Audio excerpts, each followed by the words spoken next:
पवित्र श्रीमद् भागवत गीता, पवित्र चारों वेद, पवित्र कुरान शरीफ, पवित्र बाइबल, पवित्र गुरु ग्रंथ साहिब, पवित्र कबीर साहिब की वाणी में छुपे हुए गूढ़ रहस्य अर्थात तत्व को जानने के लिए कृपया अवश्य सुनिए जगत गुरु तत्वदर्शी संत रामपाल जी महाराज के मंगल प्रवचन।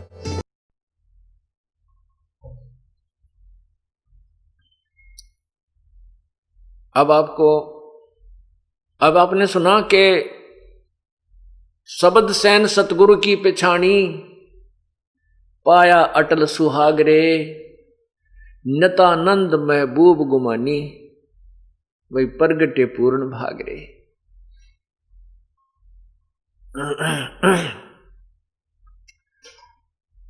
शब्द सैन, सैन माने संकेत, इशारा।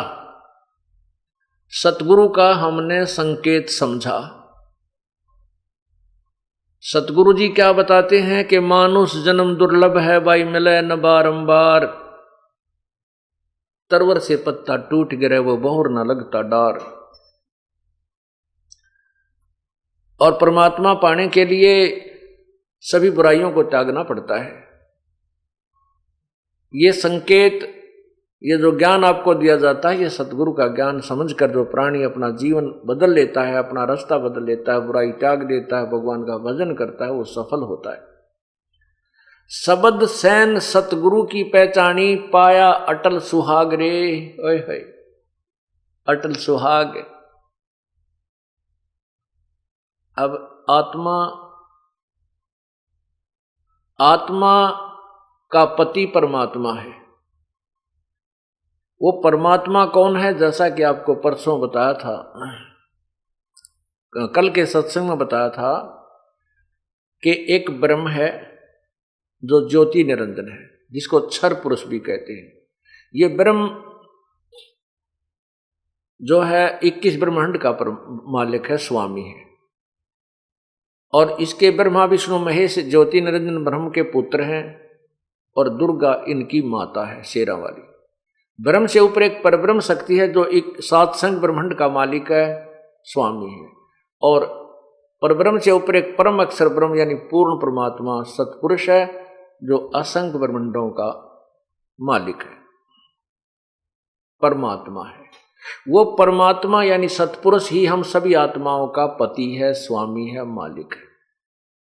जिसमें ये ब्रह्म भी आ गया, परब्रह्म भी, और ब्रह्मा विष्णु महेश वाली आत्माएं भी उसी परम पिता के, वो ही हम सब आत्माओं का पति है, स्वामी है।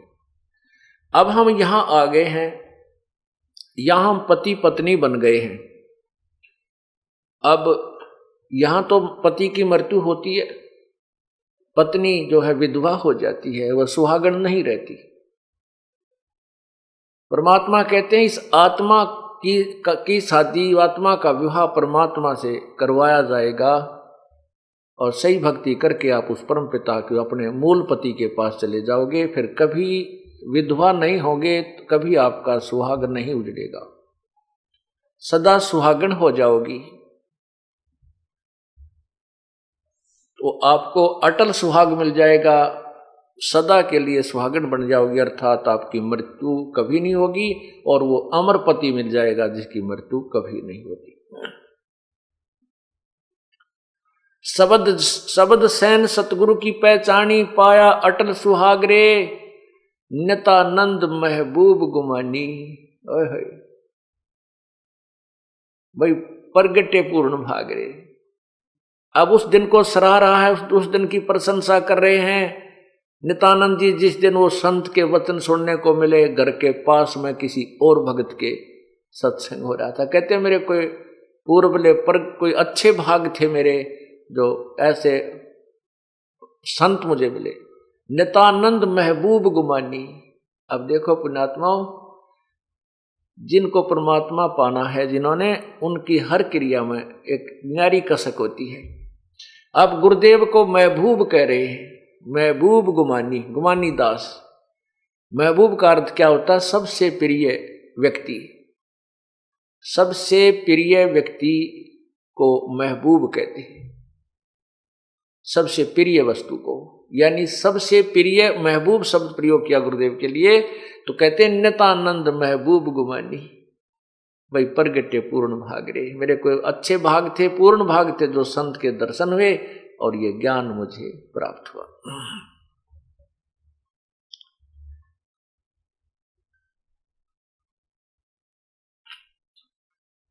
अब उस अविनाशी परमात्मा के विषय में आपको जानकारी दी जाएगी।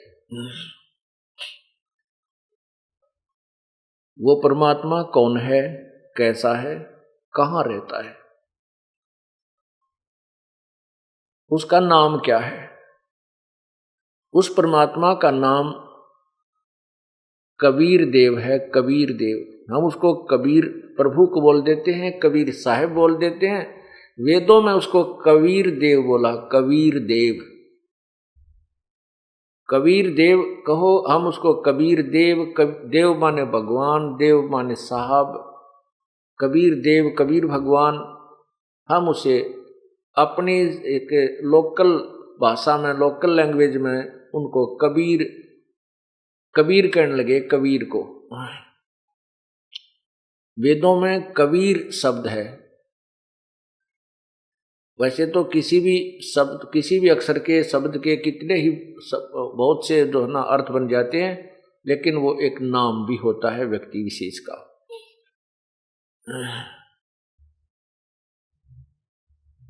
तो वो कबीर देव पूर्ण परमात्मा है। उसी वह परमात्मा सतलोक में रहता है, और सतलोक से ऊपर 3 लोक और हैं, अलखलोक, अगमलोक, अनामी लोक, अकय लोक जिसे कहते हैं। अनामी कहो चाहे अकय कहो। वो परमात्मा ऊपर के सभी 4 लोकों पर कंट्रोल करता है, और नीचे के सभी ब्रह्मांडों पर भी उसी का आधिपत्य है। यहां का अलग से जो शासक हैं वो ब्रह्म और परब्रह्म हैं।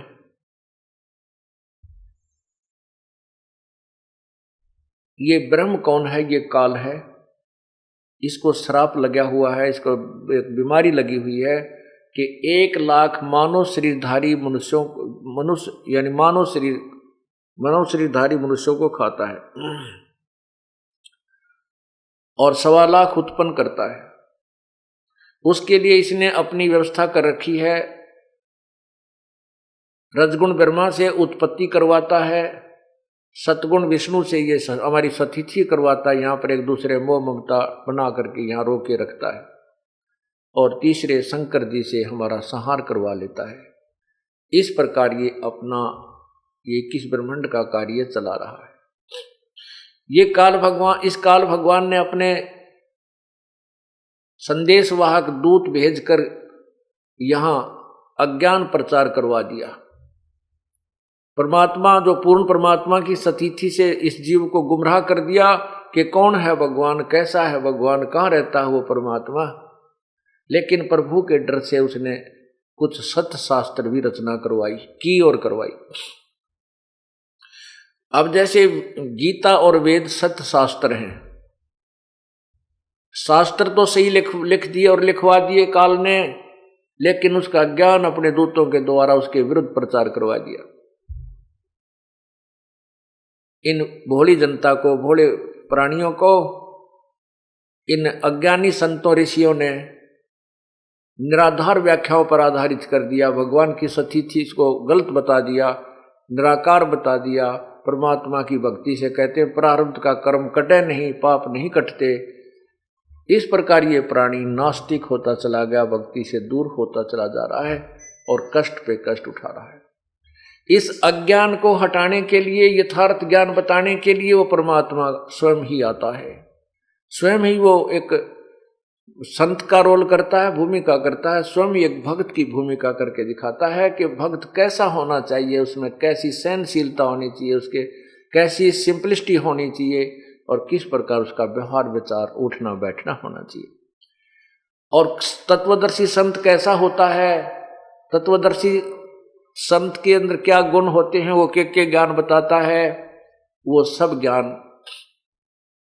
वो तत्वदर्शी संत की भूमिका भी वो स्वयं ही करता है, और स्वयं ही वो एक स्वयं ही एक परमात्मा एकम, वो अकेला भगवान है। वो परमात्मा इस काल के लोक में चारों युगों में आता है। सतयुग में सत्सुकृत नाम से प्रसिद्ध होता है, उसका उर्फ नाम वामदेव भी कहने लग जाते हैं उस समय के वर्तमान के ऋषिजन, क्योंकि जो ऋषि महर्षि सतयुग में ब्रह्मा जी से अधूरा ज्ञान ग्रहण करके प्रचार कर रहे होते हैं और वेदों की आड़ लेते हैं, परमात्मा पूर्ण ब्रह्म आकर के उनको वेदों का ज्ञान भी स्वयं ही बताने की चेष्टा करता, लेकिन वो महर्षि वो ऋषि अपनी प्रभुता की भूख में उस संत रूप में प्रकट परमात्मा की बात को नहीं मानते, ना जनता को मानने देते। उसके विपरीत वो सच्चा ज्ञान देता है। वो ज्ञान जो यथार्थ ज्ञान होता है, ऋषि महर्षियों के ज्ञान के विपरीत होता है, वो यथार्थ होता है। उल्टा ज्ञान तो होता है उन ऋषियों का, और वो उल्टा कहने लग जाते हैं भगवान को। तो कबीर परमात्मा जो सतयुग में आते हैं, सत्सुकृत नाम से आते हैं, तो उनको वामदेव उल्टा ज्ञान प्रचार करने वाला कहने लग जाते हैं। वामदेव उर्फ नाम उसका निकाल लेते हैं व्यंग्यात्मक तरीके से। वही परमात्मा फिर त्रेता में आते हैं, उसमें मुनिंदर नाम रहता है। द्वापर में उनका नाम करुणा में रहता है, और कलयुग में उस परमात्मा की कबीर अपने यथार्थ नाम से प्रकट होता है। ये चारों युगों में प्रभु आते हैं।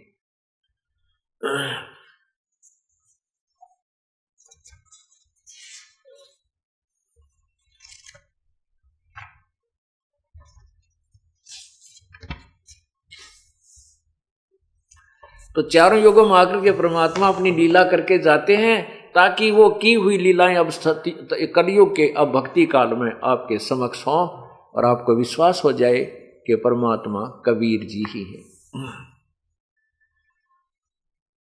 सतयुग में सत्सुकृत अवतारा, त्रेता नाम मुनिंदर मेरा, द्वापर में करुणा में कहाया, कलयुग में कबीर कह टेरा। चारों युग में हम पुकारे, कूक कहा हम हेल रे, हीरे माणिक मोती बरसे ये जग चुगता ढेल रे। क्या बताते हैं कि चारों युगों में हम पुकारे, चारों युगों में आकर हमने ये आवाज लगाई है कि जो ज्ञान तुम ग्रहण कर रहे हो ये गलत है। एक पूर्ण परमात्मा की भक्ति ना करके तुम एक लाल को छोड़कर, हीरे मोतियों को छोड़कर कौडियों की ये डले इकट्ठे कर रहे हो, ये जो साधना दूसरी कर रहे हो। चारों युग में हम पुकारे, कूक कहा हम हेल रे, ये तत्व ज्ञान रूपी हीरे मोती बरसे यो जग चुगता ढेल रे। ढेल माने डले, डले ढो रहा है। गीता जी अध्याय नंबर 7 के मंत्र 14, 15, 21 से 23 और अध्याय नंबर 9 के श्लोक 21 से 23 और 25 में स्पष्ट किया है कि जो एक परमात्मा की भक्ति छोड़कर अन्य देवताओं की साधना वो भक्ति करते हैं, वो मूर्ख लोग हैं। और यही प्रमाण परमात्मा दे रहे हैं कबीर जी कि हम चारों युगों में आते हैं। कूक कूक कहा हम हेल रे, हमने आवाज लगा लगा कर जनता को समझाया और सच्चे ज्ञान रूपी हीरे मोती बरस रहे हैं, और सच्ची भक्ति ना करके ये लोग डले ढो रहे हैं, अन्य साधना अन्य देवताओं की पूजा कर रहे हैं। फिर क्या बताते हैं, सतयुग में मनु समझाया, कालवश रहा नहीं मार्ग पाया, उल्टा दोष मोहे लगाया, वाम देव मेरा नाम धराया। परमात्मा आकर अपनी महिमा बताते हैं कि उल्टा दोष मेरे पर लगा दिया और मेरा वाम देव नाम रख दिया। सतयुग में मनु समझाया, मनु जी को परमात्मा आकर मिले, उसने सोचा ये मनु जी बहुत प्रसिद्ध हैं और यदि ये मान जाएंगे तो सारे समाज को, भगत को, मनुष्यों को ये समझा देंगे, लेकिन ये मान बड़ा इस जीव को परमात्मा के निकट नहीं आने देती। अब मनु जी की महिमा हो रही थी, सब ऋषि जन उनका आदर करते थे। अब मनु जी भगवान की वाणी को नहीं माना, उल्टा उन्हीं को दोष दिया। सतयुग में मनु समझाया, काल वसरया नहीं मार्ग पाया। उल्टा दोष मोहे पर लगाया, वामदेव मेरा नाम धराया। सत सुकृत कम कहते थे, वामदेव ज्यादा कहने लगे। त्रेता में नरनील चिताया, लंका में चंद्र विजय समझाया। सीख मंदोदरी रानी मानी, समझा नहीं रावण अभिमानी। विभीषण कीनी सेव हमारी, ताते हुआ लंका छत्रधारी। कहते हैं कि मंदोदरी ने तो हमारी बात को माना, लेकिन रावण अभिमानी नहीं माना। विभीषण ने हमारी पूजा की, हमारी सेवा की, तो उसको लंका का राज हमने ही दिलवाया। हार गए जब त्रिभुवन राया, समुद्र पर सेतु मैं ही बनवाया। जब समुद्र पर पुल बना रहे थे, न वो नल नील से बन रहा था, ना भगवान श्री राम बनवाने में समर्थ थे, क्योंकि वो 3 दिन तक समुद्र में खड़े होकर के समुद्र से याचना कर रहे थे कि हे सागर राज, मुझे रास्ता दे दे। तब समुद्र ने एक विपर रूप धारण किया और बाहर आया, आकर के कहा, प्रभु आप ऐसा काम करो, लाठी भी ना टूटे और सर्प भी मर जावे, आप मुझे जलाओ मत। क्योंकि भगवान श्री राम ने अग्नि बाण निकालकर समुद्र को जलाना चाहा था। तब समुद्र ने मानव रूप धारण करके बाहर आकर के कहा था, समुद्र देवता ने, यानी इन प्रत्येक, जैसे सूर्य है, प्रकाश के जितने स्रोत हैं, और समुद्र है, वन है, पृथ्वी, इनका सब एक एक देवता होते हैं। वो जल देवता नहीं है, उस जल का कंट्रोलर, जैसे सिंचाई विभाग में चीफ इंजीनियर होते हैं, कंट्रोलर होते हैं, ऐसे वो देवता प्रकट हो गया उनके सामने आकर। तब उन्होंने बताया था कि आपके सेना में नल और नील नाम के 2 सैनिक हैं, इनके हाथ में शक्ति है। वो शक्ति नल नील को कैसे प्राप्त हुई थी, डिटेल में तो आगे बताऊंगा, केवल एक संकेत आपको देता हूं। पहले ये भूमिका बना रहे हैं इस सत्संग की। तो नल नील भी नहीं कर सके। परमात्मा कबीर मुनिंदर नाम से त्रेता युग में आए हुए थे, नल नील उनकी शरण में आए थे। तब उनको परमात्मा ने एक शक्ति दी थी कि उनके हाथ से कोई वस्तु पानी में नहीं डूबेगी। तो नल नील भी उस दिन अभिमानी बन गए थे, तो भी तभी परमात्मा ने स्वयं जा करके एक अक्षेत्र के पहाड़ के पत्थरों को हल्का कर दिया था अपनी शक्ति से। उस पहाड़ के पत्थरों को उठा करके समुद्र पर पुल बनवाया गया था। हार गए थे जब त्रिभुवन राया, समुद्र पर सेतु मैं ही बनवाया। 3 दिवस राम अर्ज लगाई, समुद्र पर गटे युक्ति बताई। नल नील की शक्ति बताई ही, नल नील में मस्ती छाई। उन्हें कीन्या याद गुरुदेव, ताते हम शक्ति छिन लेव। नल नील को लगी अंघाई, ताते पत्थर तेरे निभाई। मैं कीने हल्के वो पत्थर भारी, सेतु बंधा रघुवर सेना तारी। मैं कीने हल्के वह पत्थर भारी, वो भारी पत्थरों को मैंने हल्का किया था। तब सेतु बांध रघुवर सेना तारी। तब उन हल्के हुए पत्थरों से समुद्र के ऊपर पुल बनाकर रघुवर यानी भगवान श्री राम ने सेना को पार किया। लीने चरण राम जब मोरे, लक्ष्मण ने दोहों कर जोड़े।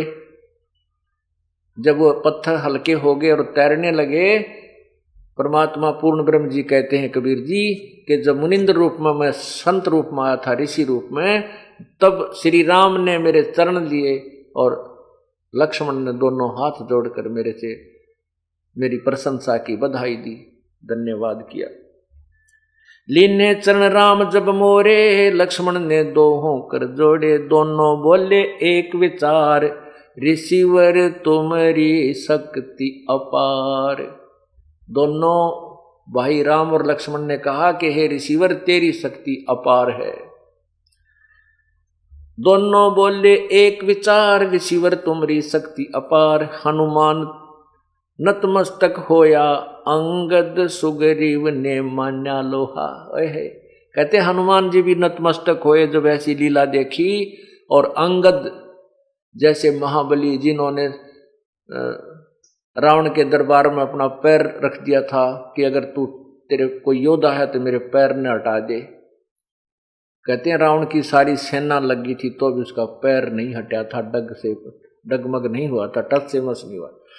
ऐसे महाबलियों ने, सुग्रीव जैसे विद्वान ने भी कहते हैं मेरा लोहा मान्या, अर्थात मेरी महिमा से प्रभावित हुए, मेरी शक्ति से प्रभावित हुए। परमात्मा स्वयं बता रहे हैं कबीर जी। हनुमान नतमस्तक होया, अंगद सुग्रीव ने मान्या लोहा।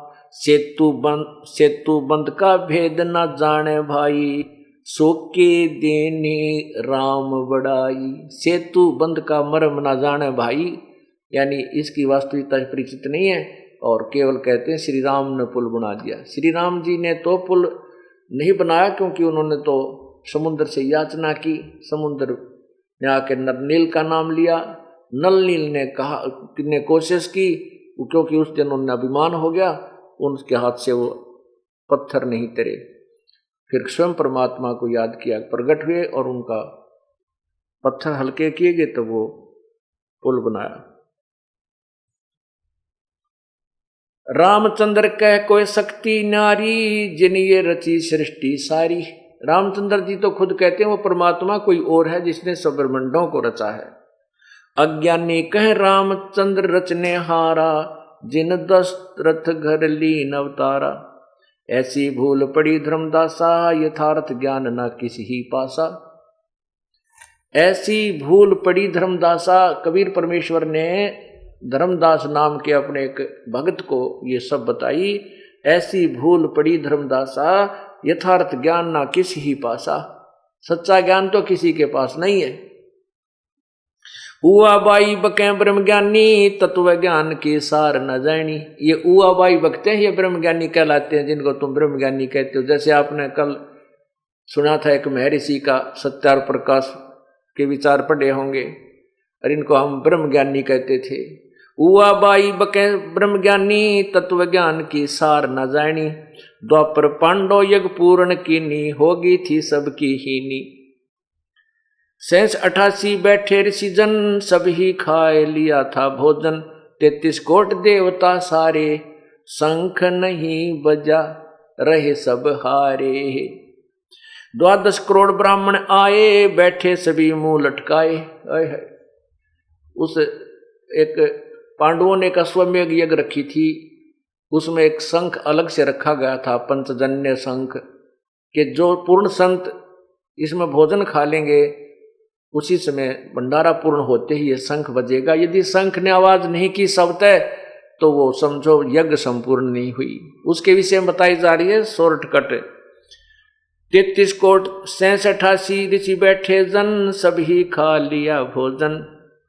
33 कोट देवता सारे, शंख नहीं बजा रहे सब आरे। 12 करोड़ ब्राह्मण आए, बैठे सभी मुंह लटकाए। यानी सभी ने कुछ कर लिया लेकिन शंख नहीं बजा था। ब्रह्मा विष्णु शिव गुप्त यज्ञ माहे, बाजा ना शंख भोजन खाएं। ये ब्रह्मा विष्णु महेश भी कहते हैं गुप्त रूप में विराजमान थे, उनने भी भोजन कर लिया तो भी शंख नहीं बजा। ब्रह्मा विष्णु शिव गुप्त यज्ञ माहे, बाजा ना शंख भोजन खाएं। 56 करोड़ यादव आरे, देख रहे तमाशा सारे। 56 करोड़ यादव वहां पर आए हुए थे और सभी ये तमाशा देख रहे थे।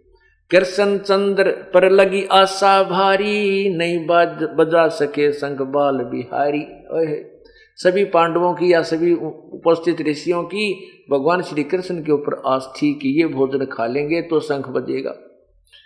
कृष्ण चंद्र पर लगी आशा भारी, नहीं बजा सके शंख बाल बिहारी। वो भी शंख नहीं बजा सके। एक वाल्मीकि साधक मारा, उन समझा ज्ञान तत्व सारा। परमात्मा कहते हैं द्वापर युग में एक वाल्मीकि घर में जन्म था, जिसका सुदर्शन नामक एक भक्त था, उसने, वह मेरा सेवक था, यानी मेरे तत्व ज्ञान से परिचित था। उसके भोजन खाने से, अर्थात उसकी भोजन खाने से वो शंख बजा। एक वाल्मीकि साधक मारा, उन समझा ज्ञान तत्सारा। श्री कृष्ण जब ध्यान लगाया, निरंजन ने गुप्त भेद बताया।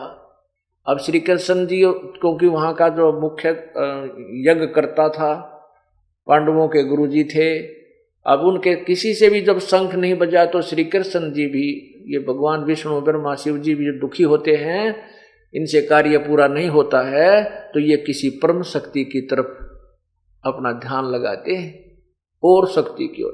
तो इनका जो कंट्रोलर है ज्योति निरंजन, ये ब्रह्म है, उसने गुप्त रूप से प्रेरणा की कि तुम्हारा काम मैं बताता हूं कहां से बनेगा।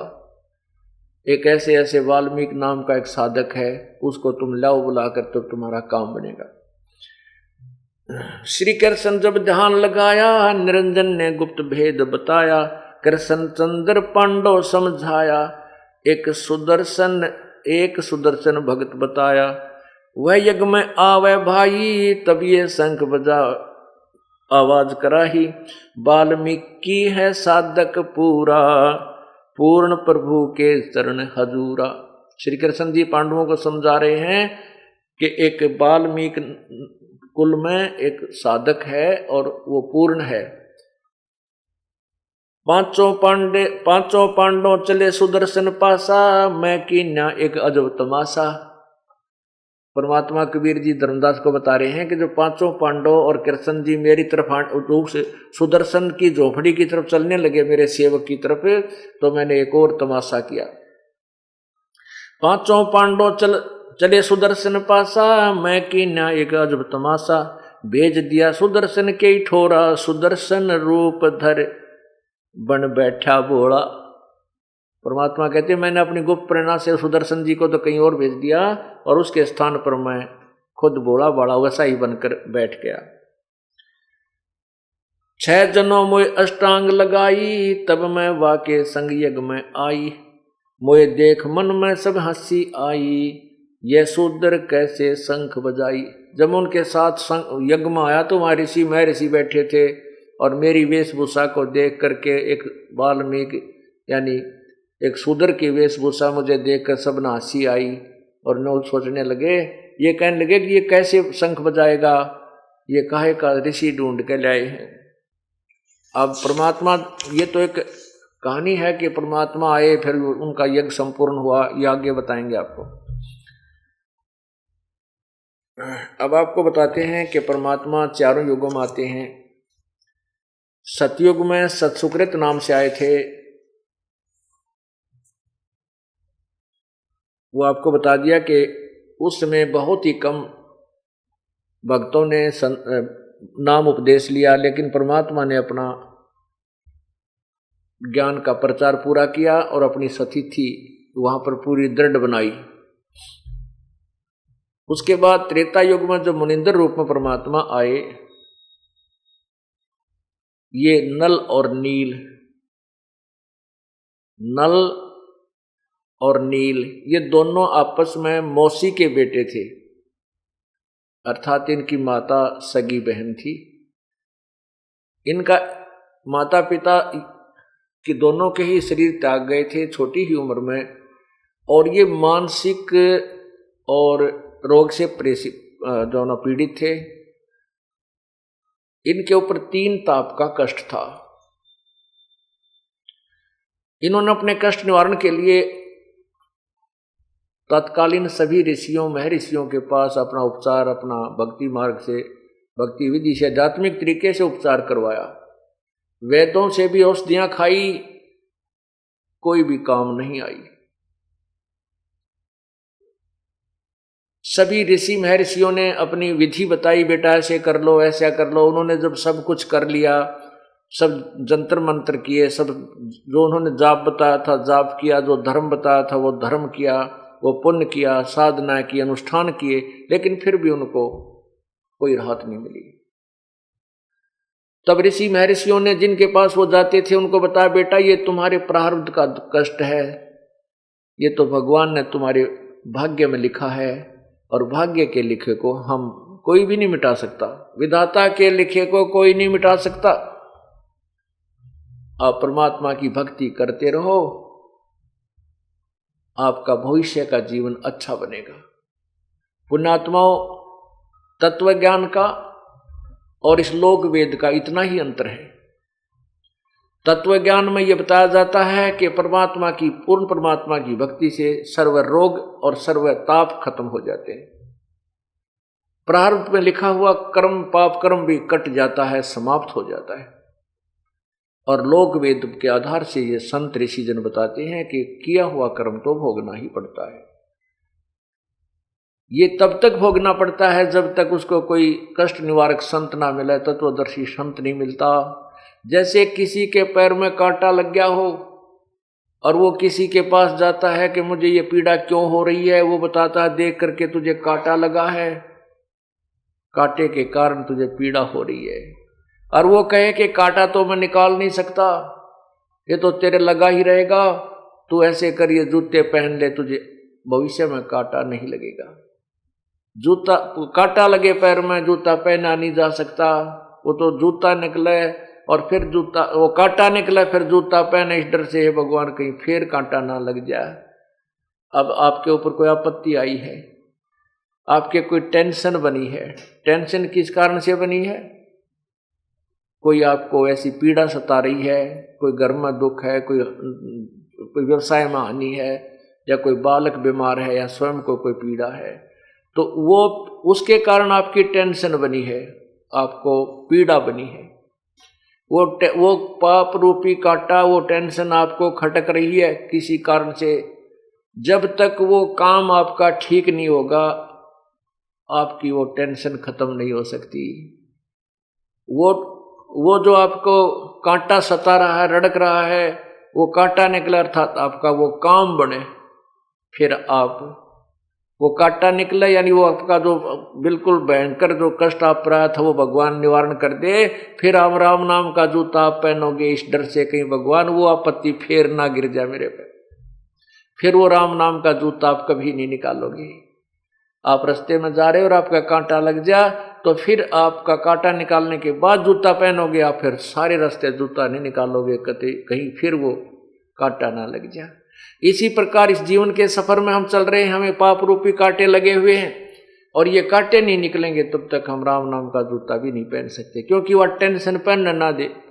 वो जूता जो कांटा लगा हो जूते को पहनने ही नहीं देगा, वो तो निकाल कर ही कुछ राहत महसूस करता है। बल्कि ठीक इसी प्रकार परमात्मा पहले आपके वो कांटे निकाल लेगा जो आपके ऊपर आपत्ति आई हुई है, और फिर आप इस राम नाम के जूते ने इतने दृढ़ता से पहनोगे जैसे छोटे छोटे बच्चे भी, बहन भी, भाई भी, बेटी भी, बुजुर्ग भी आते ही कहते हैं जी मेरा नाम तो नहीं टूट गया। यानी इतना डर लग रहा है कि कहीं ये राम नाम का जूता फिर निकल जाए, कांटे लग जाए, वही पाप जो पहले दुखी करा करते। तो इस प्रकार हमने अपनी इस भक्ति मार्ग को आगे बढ़ाना है। और तत्व ज्ञान में और इस लोक वेद में बहुत अंतर है। लोक वेद तो आप सुन ही रहे थे, महर्षियों की और ऋषियों की, वर्तमान के जितने भी संत हैं या पहले के जितने भी, एक कबीर परमात्मा को छोड़कर और वेदों और गीता जी के ज्ञान के अतिरिक्त अन्य जितने भी अपने हिंदू समाज के अंदर प्रचलित संतों ऋषियों की थ्योरी की अपनी बनाई हुई पुस्तकें हैं या उनका ज्ञान है, उनने देख लो उठाकर, सब में ये भरा हुआ है कि वे कराया हुआ कर्म तब भोगना पड़ेगा, प्रारब्ध तो कट ही नहीं सकता। और परमात्मा कहते हैं और वेद बताते हैं कि वो पूर्ण परमात्मा अधर्म के अधर्म यानी घोर पाप को भी, अंश से अंश को भी खत्म कर देता है, नष्ट कर देता है, नाश कर देता है, क्षमा कर देता है। तो इसलिए तो भगवान के नाम की, भगवान की भक्ति में रुचि बनती है। और भगवान कुछ भी ना करे, ना पाप काटे, ना कोई निर्धन धनी बनावे, ना दुख दूर करे, फिर कौन भजन करे भगवान का? आवश्यकता ही समाप्त हो जाती है भक्ति की। इसलिए समाज नास्तिक हो गया, क्योंकि इनको यथार्थ भक्ति मार्ग नहीं मिला, और जो साधना ये करते थे उनसे लाभ नहीं हुआ। आखिर में गुटी छुट्टी लाकर अपना गम बुलाने लाएंगे, उससे और दूने निर्धन हो गए। और विकार घने बन गए, आपस में लड़ाई झगड़े बढ़ गए।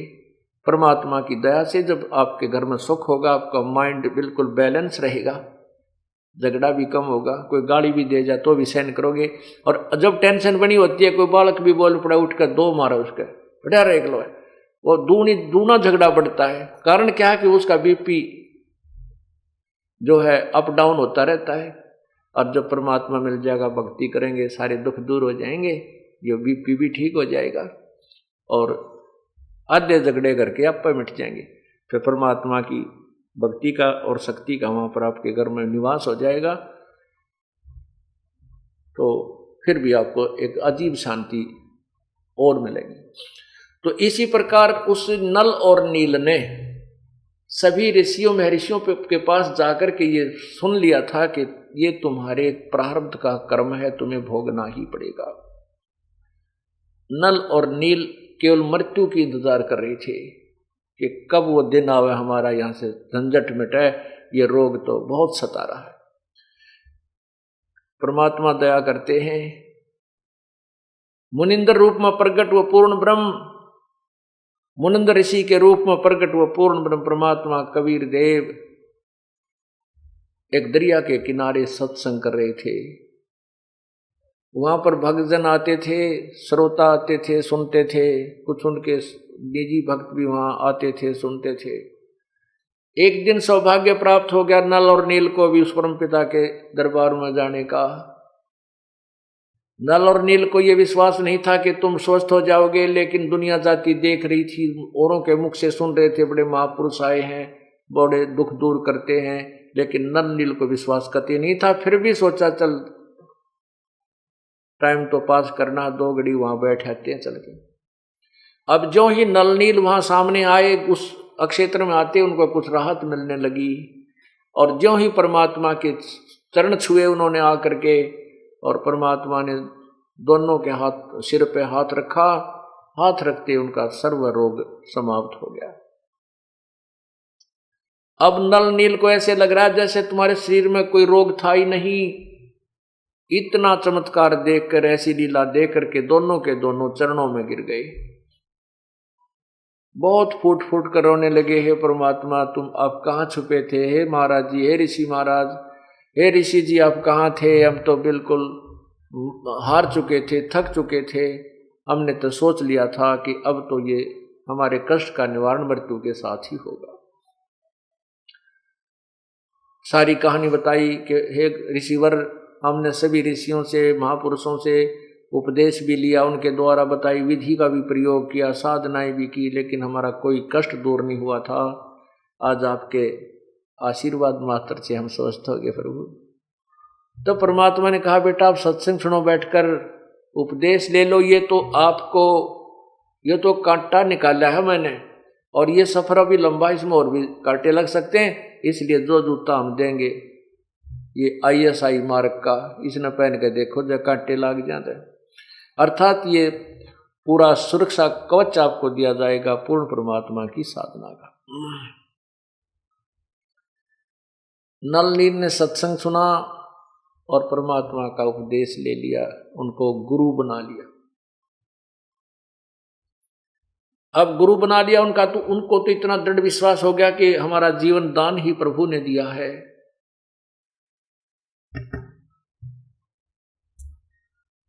और सत्संग के अंदर वचन सुना करते थे। क्या वचन सुनाते हैं संत जन? कि भाई जैसे कपड़ा मैला हो जाता है,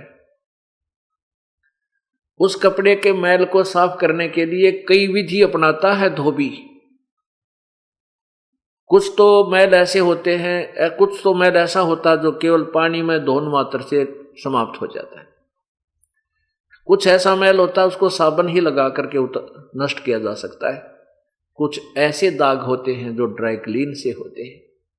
ठीक इसी प्रकार हमारी आत्मा जो अंतःकरण रूपी कपड़ा बहुत युगों से मैला हो चुका है, इस मैल को यानी पाप कर्मों को नष्ट करने की विधि कई प्रकार की अपनानी पड़ेंगी।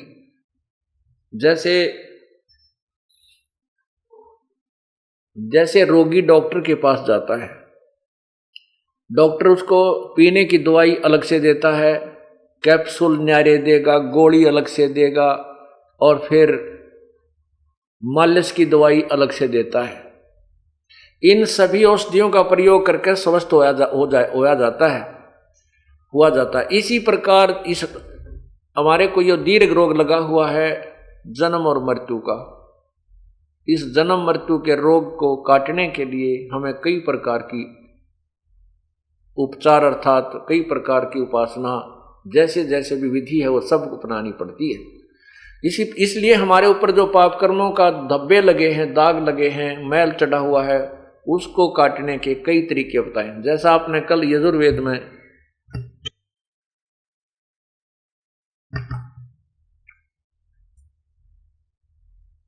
पढ़ा के दान देने वाले के पाप को परमात्मा नष्ट कर देता है।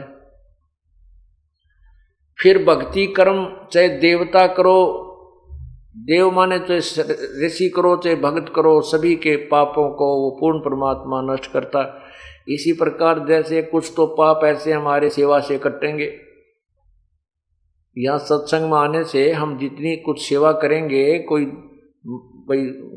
जिसकी भी जैसी इच्छा है, जैसी भी उसका शरीर काम कर सकता है, नियत यार है मैं सेवा करूं। यहाँ पर केवल एक प्रभुता की भूख लेकर नहीं आवे, एक रोगी बनकर आवे। जैसे डॉक्टर के पास रोगी कितना ही सेठ हो चाहे अफसर हो अधिकारी हो, जब उसको ये पता चल जाएगा कि तुझे कोई भयंकर बीमारी है और वो क्लियर नहीं हो पा रही है, उसके ट्रीटमेंट के लिए जो हॉस्पिटल में जाता है तो उस समय वो भूल जाता है तू कौन है, तू क्या है। वो अपने आप को एक रोगी समझता है और रोग कटाना उसका उद्देश्य होता है। डॉक्टर के पास उसके नखरे नहीं होते। जहाँ डॉक्टर कहता है लेट जा, वो लेट जाता है। वो कहता है वहाँ जाइए रिपोर्ट लेकर, वो चल पड़ता है। वहाँ बैठ जाइए, वहाँ इंतजार करता है। इसी प्रकार हमने सत्संग में आकर के अपने आप को उस रोगी की तरह समझना चाहिए कि हमारे जन्म मृत्यु का दीर्घ रोग लगा हुआ है और गुरुजी वहाँ पर डॉक्टर होते हैं, उनके हर एक आज्ञा का पालन करना हमारा कर्तव्य बनता है। तो यहाँ पर आओगे तो सेवा करने की नीत हो। जैसे कोई कुछ भी काम चल रहा है, क्योंकि यहाँ पर कहीं शेड लग रहा है कि तो चिनाई हो रही है या कोई खाने पीने का व्यवस्था है या बस ये टाट बिछाने हैं, तो एक भक्त टाट बिछाने लग रहा है तो आपकी नीयत हो उठ कर मैं भी मदद करूं। अगर वो ज़्यादा हो जाते हैं, नीयत आपकी रहे कि मैं करूं। अगर आपका समय नहीं मिलता है, आपको नहीं, और भक्त काफ़ी कर रहे हैं, आप चेष्टा भी करते हो करने की, नहीं भी अवसर मिलता है, आपकी नीयत है सेवा करने की, तो आपकी वो सेवा परमात्मा के चरणों में गिनती हो जाएगी कि इसकी नीयत है करने की, तो आपकी सेवा ही काउंट हो जाएगी। वो सेवा में आपका वो लिखा जाता है कर्म। भाव ये है कहने का कि नो शर्म नहीं मानना कि मैं इतना बड़ा अधिकारी हूँ या बड़ा सेठ हूँ या मैं नो हूँ, मैं मैं बिछाऊंगा वरना शर्म आओगी। हो सकता है 1 2 3 बार आने में तो कुछ दिन ये महसूस हो सकता है, फिर बार बार आओगे तो वो मरोड़ भी खत्म हो जाएगी, क्योंकि ये मरोड़ खत्म करें पार पड़ेगी। तो इस प्रकार कोई किसी प्रकार की भी सेवा है, उस सेवा से भी हमारे कुछ पाप नष्ट होते हैं। दूसरा ये है कि हम जो सुबह से हम दोपहर के नित्यनेम करते हैं, ये ज्ञान यज्ञ है, ये सत्संग है, ये ज्ञान यज्ञ है। एक धर्म यज्ञ है जो भंडारा चल रहा है परमात्मा के, हंस आते हैं, सदा व्रत दिन रात चलता है यहाँ भगवान का। ये इसमें जिस का भी जो सहयोग है वो धर्म यज्ञ हो रही है। किसी का 1 रुपया, किसी के 100 रुपये, किसी के 1000 रुपये, किसी के 10,000, किसी के लाख, उनकी उसी रेशो में आपको पुण्य मिल रहा है। ये धर्म यज्ञ है। एक यहाँ पर हवन यज्ञ चल रही है, जो हमने ज्योति जगा रखी है। जितने पाठ चलते हैं प्रत्येक की एक ज्योति जगाते हैं। एक ज्योति में लगभग 3 दिन के अंदर 1 किलो घी, 750 ग्राम घी, अच्छी मोटी ज्योति बन जाए तो 1.25 किलो घी भी लग जाता है। अब ये तो 5 दिन चलेगा। तो इस प्रकार ये हवन यज्ञ हो रहा है। इस 5 दिन के अंदर लगभग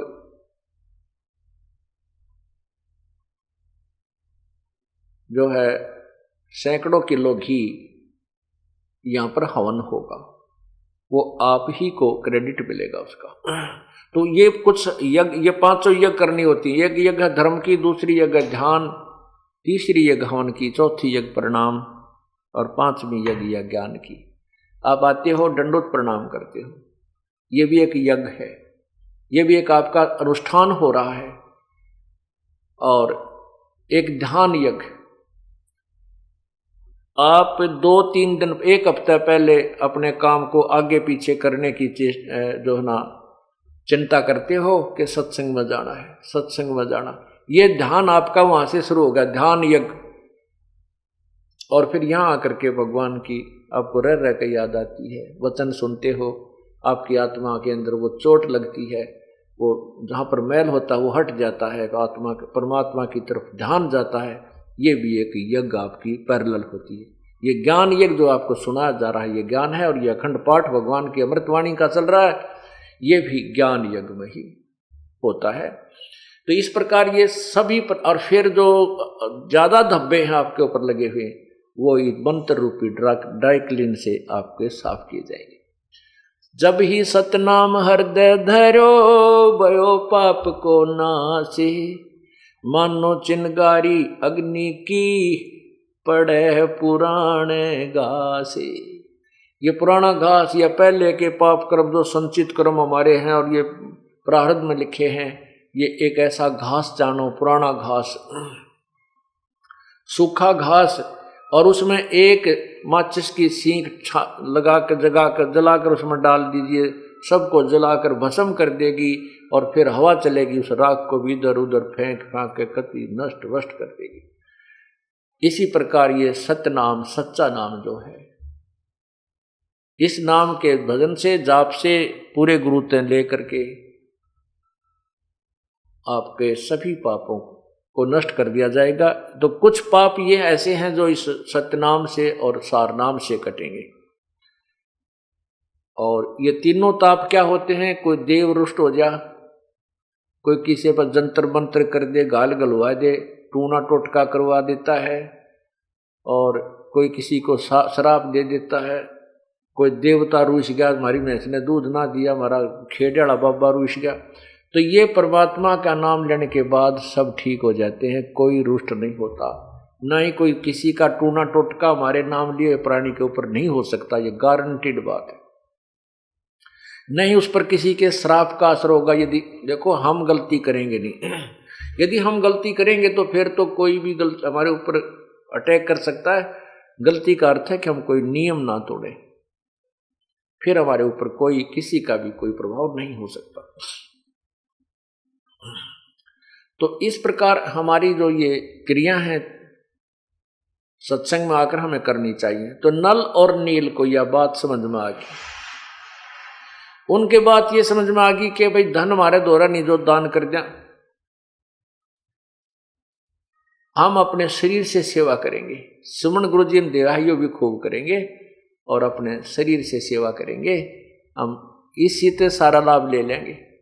इस उद्देश्य से उन्होंने सत्संग में आने वाले बूढ़े बुजुर्ग जो बीमार, क्योंकि परमात्मा आया करें जब ये दुख दूर करते हैं, उनके सतूर के दरबार में भी पता नहीं कितने दुखी जाया करते थे, और सब को वहाँ सत्संग में बैठाया जाता था। देखो पुण्यात्माओं, कुछ तो आप में से ऐसे भी भक्त हैं, ऐसी बहन बेटी भाई हैं जिनके आते ही दुख दूर हो गए, आशीर्वाद से भी ठीक हो गए, नाम लेते उससे दिन भी ठीक हो गए। और कुछ एक ऐसे हैं जो अभी तक उनको 2 दिन, 10 दिन, 20 दिन, महीना, 2 महीने भी लग सकते हैं।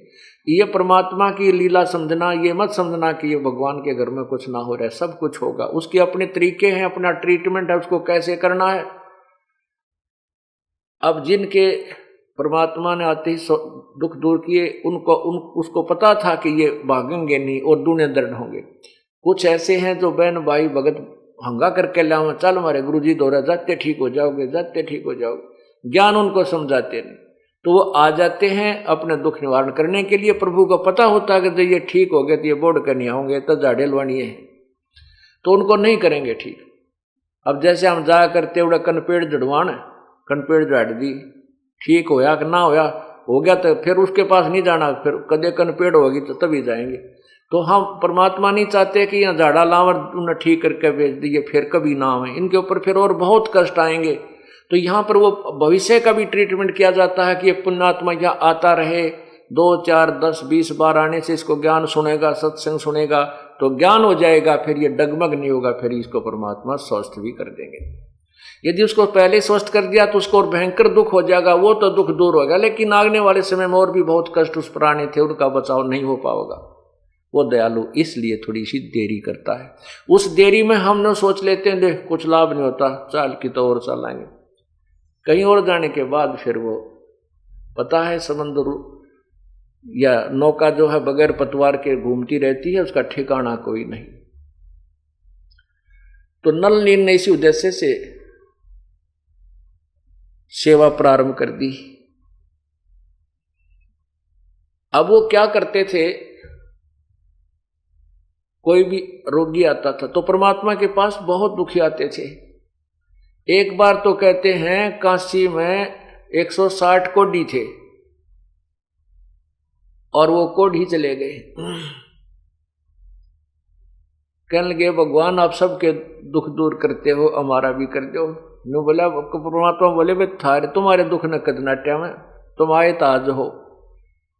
उनको कहा बेटा तुम भजन करो, भक्ति करो, तुम स्वस्थ हो जाओगे।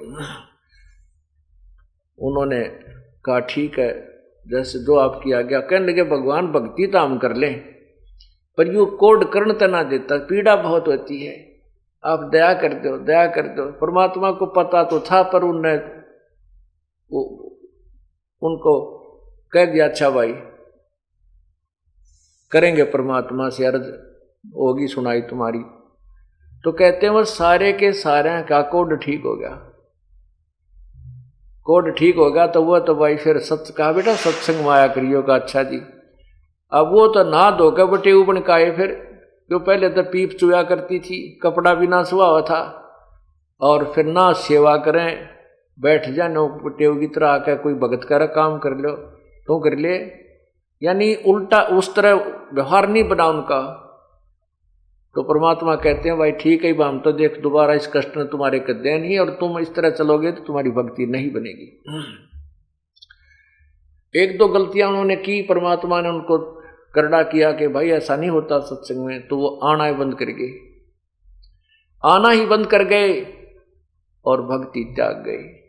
अब ठीक आगे क्या हुआ वो तो लंबी कहानी है, वो तो प्रत्यक्ष क्या होगा और क्या हुआ होगा उनकी गेला ज्यादा डिटेल नहीं बताते। तो परमात्मा ने ये सारे उदाहरण पहला करके दिखा रखे हमारे ताई, इस दास को उदाहरण दे रखे हैं कि ऐसे भी आवेंगे और उनको ठीक होते ही बकवाद भी पावेगी, फिर तेरा दिल भी दुख पाओगा कि देखो भगवान से अर्ज की और इन ये ठीक भी हो गए, राज फिर वो बकवाद गढ़े। ऐसे बहुत से लोग हैं।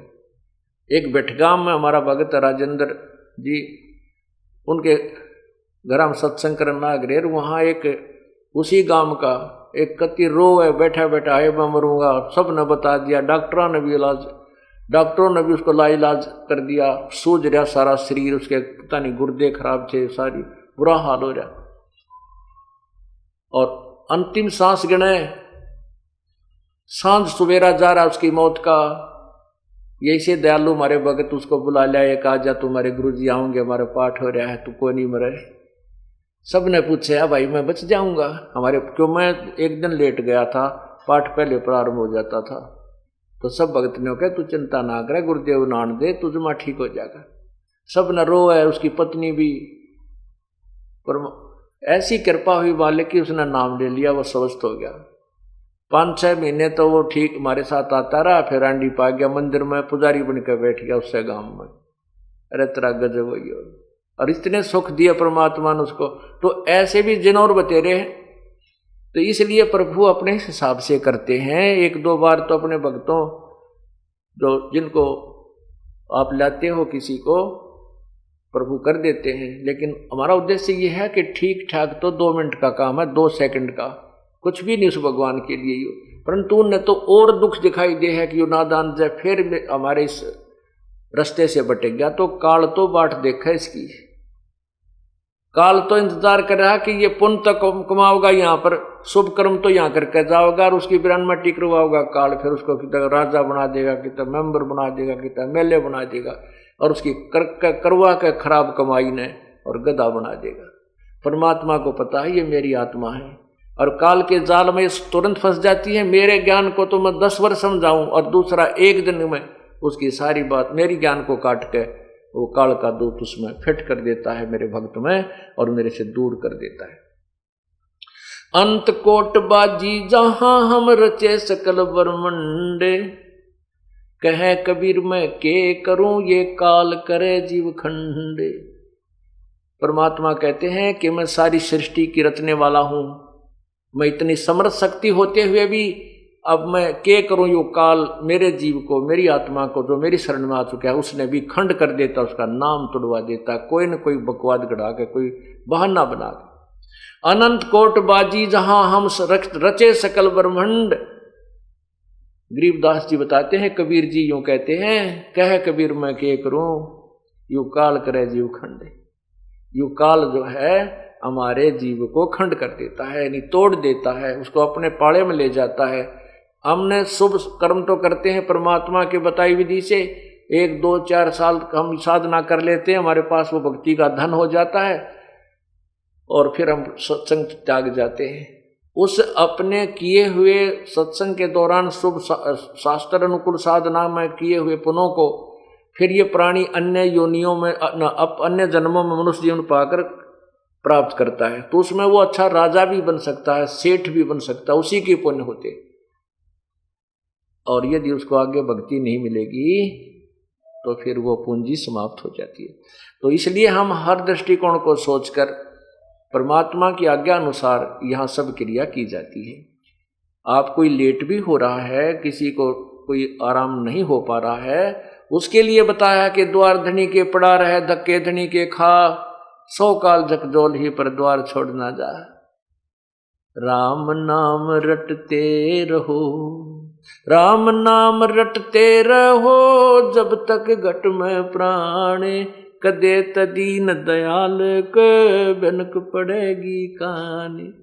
कभी तो उस दीन दयाल के यानी परमात्मा कभी तो सुनेगा जरूर आपकी, और यही भगवान है जो सुनने वाला, और कोई सुन भी नहीं सकता।